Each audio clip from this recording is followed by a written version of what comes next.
Hi friends, welcome to மல்லி promo. இன்னைக்கு நம்ம மல்லி சீரியல்ல என்ன விறுவிறுப்பான விஷயம் அப்படின்னு பார்த்தீங்கன்னா, நம்ம விஜய் கைக்கு ஒரு பேப்பர் கிடைக்குது. அந்த பேப்பரை பார்த்து தான் நம்ம வெண்பா வந்து மல்லி மேல எவ்வளோ பாசம் வச்சிருக்கா அப்படின்னு சொல்லிட்டு புரிய வருது நம்ம விஜய்க்கு.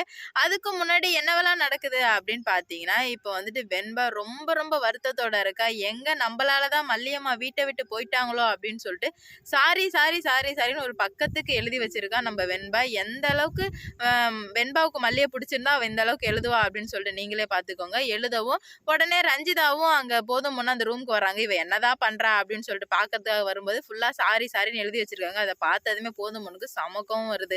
அவளை ஒரு பக்கம் விரட்டி அடிக்கனா இவளே வந்து அவளை கூட்டு வந்துடா போல அப்படின்னு சொல்லிட்டு மனசுக்குள்ள நினைச்சுக்கிறாங்க. அதுக்கப்புறம் வந்துட்டு நான் என்னால தானே மல்லியம்மா போனாங்க, அதனால நான் சாரி சாரின்னு எழுதி வச்சிருக்கேன், இப்படி எழுதுறது தெரிஞ்சா கண்டிப்பா மல்லியம்மா வீட்டுக்கு வந்துருவாங்க அப்படின்னு சொல்லிட்டு போதும் பொண்ணு கிட்ட சொல்லவும் போதும் பொண்ணு இருந்துட்டு இல்லம்மா அவ வரமாட்டா, பாதியில வந்தவங்க பாதியிலே போயிட்டாங்க, இதுக்கு மேல நானும் சித்தியும் தான் உன்னை பாத்துக்க போறோம் அப்படின்னு சொல்லவுமே நம்ம வெண்பாவால அதை அக்செப்ட் பண்ணவே முடியல. ரொம்ப ரொம்ப மன கஷ்டத்துக்கு ஆளாயிட்டு இருக்காங்க நம்ம வெண்பா மல்லி இல்லாததுனால.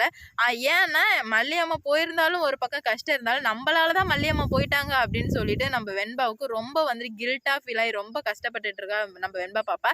அதுக்கப்புறம் அந்த வீட்டுல என்ன நடக்குது அப்படின்னு பாத்தீங்கன்னா, ஊர்க்காரவங்க சொன்னதுனால வீட்டை விட்டு வந்து இங்க வந்து இருக்கிறாங்க. இப்ப வந்து மல்லி வீட்டுக்கு வந்ததுனால ஊர்க்காரவங்க எல்லாரும் பேச்ச வாயை மூடுறதுக்காக நம்ம பாபு என்ன பண்றாருன்னா, மல்லிக்கு மாப்பிள்ளை பாக்குறாரு. நான் பாக்குற மாப்பிள்ளை நீ கல்யாணம் பண்ணிதான் ஆகணும் மல்லி அப்படின்னு சொல்லிட்டு பிடிவாதமா சொல்லும்போது, இல்லன்னா என்னால முடியாது, கொஞ்சம் டைம் கொடுங்கன்னு கேட்கும்போது, இல்ல அண்ணனுக்கு இதுக்கு மேலே அசிங்கத்தை தேடி தட விரும்பாத மல்லி, போதும் நான் நிறைய கஷ்டப்பட்டுட்டேன், எதுக்கு நான் இதுக்கு மேலாச்சும் நான் சொல்றதை கேளு மல்லியா அப்படின்னு சொல்லும்போது, இல்லன்னா கொஞ்சம் டைம் கொடுங்க அப்படின்னு சொல்லிட்டு ஏற்கனவே வந்துட்டு மல்லி வந்து வெண்பாவை பிரிஞ்ச கஷ்டத்துல ரொம்ப கஷ்டத்துல இருக்கா. இதுல வேற இவங்க அண்ணா வேற இப்படி சொல்லவும் நம்ம மல்லியால அக்செப்ட் பண்ணவே முடியல.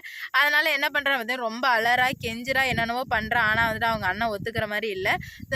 தூக்கு வச்சுப்பேன், நீ ஒத்துக்கல அப்படின்னா நான் இங்கே செத்து போயிடும் அப்படின்னு சொல்லி பிளாக்மெயில் பண்ண ஒத்துக்கிறாங்க நம்ம மல்லி.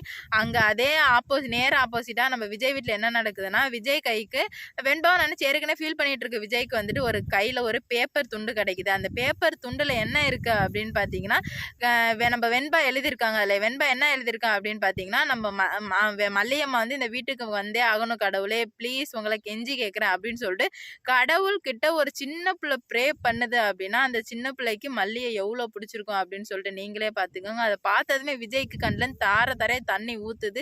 வெண்பா இவ்வளோ பாசம் வச்சிருக்காளே மல்லி மேல, எப்படி தாங்க போறான்னு தெரியலையே. வெண்பாவுக்காகயாச்சும் மல்லியை கண்டிப்பா வீட்டுக்கு நான் கொண்டு வருவேன். அந்த லெட்டரை பார்த்ததுமே நம்ம விஜய் மனசு அப்படியே ஆப்போசிட்டா மாறிடுச்சு. வெண்பா மனசை நோக்கடிக்க மாட்டேன், வெண்பாக்காகயாச்சும் நான் மல்லியை இந்த வீட்டுக்கே கூட்டு வரேன் அப்படின்னு சொல்லிட்டு தனக்கு தானே சவால் விட்டுருக்காரு நம்ம விஜய். சத்தியம் என்ன எதுவா இருந்தா என்ன, நமக்கு நம்ம பொண்ணு தான் முக்கியம் அப்படின்னு சொல்லிட்டு நினைக்கிறாரு. கண்டிப்பா வந்துட்டு மல்லியை வீட்டுக்கு கூட்டு வருவாருன்னு சொல்லிட்டு நான் நினைக்கிறேன். நீங்க என்ன நினைக்கிறீங்கன்னு சொல்லிட்டு மறக்காம கமெண்ட்ல சொல்லிட்டு போங்க. இந்த வீடியோ பிடிச்சிருந்தா லைக் பண்ணுங்க, ஷேர் பண்ணுங்க, கமெண்ட் பண்ணுங்க. இது போன்ற வீடியோ சீரியல் அப்டேட் தெரிஞ்சுக்க நம்ம சேனலை மறக்காம சப்ஸ்கிரைப் பண்ணிக்கோங்க.